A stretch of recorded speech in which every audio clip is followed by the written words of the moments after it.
Another night of terror in Ukraine as Russia launches one of its deadliest attacks on Kyiv since the war began. With diplomacy under strain and peace talks stalling, global leaders are speaking out, but the strikes continue. At least 12 people have been killed and dozens more injured after a wave of Russian missile strikes hit Ukraine's capital, Kyiv. Air raid sirens rang across the city as explosions lit up the sky overnight, forcing residents into shelters. Emergency services say over 40 people were hospitalized, including 6 children.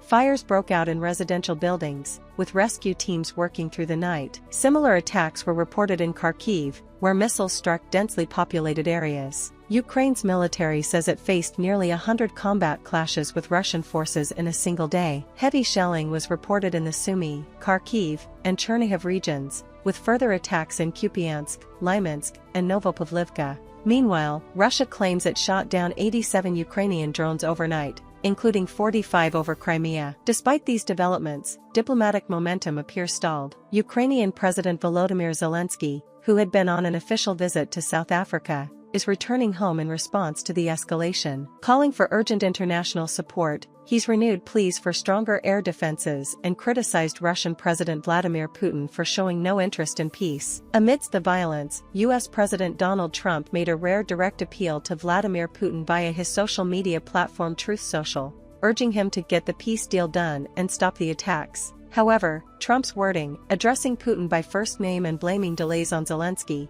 has raised concerns over perceived bias. Critics say the pressure has been disproportionately applied on Ukraine, not Russia. French President Emmanuel Macron has backed Zelenskyy's refusal to accept a ceasefire under bombardment. Speaking from Madagascar, he stated that peace talks are not viable while Kyiv is being bombed. Similarly, British Prime Minister Keir Starmer said the strikes are a reminder that Russia is the aggressor, and reiterated the UK's push for an unconditional truce. UK Foreign Minister David Lammy added that while Ukrainian officials were in London seeking peace, Moscow was targeting civilians.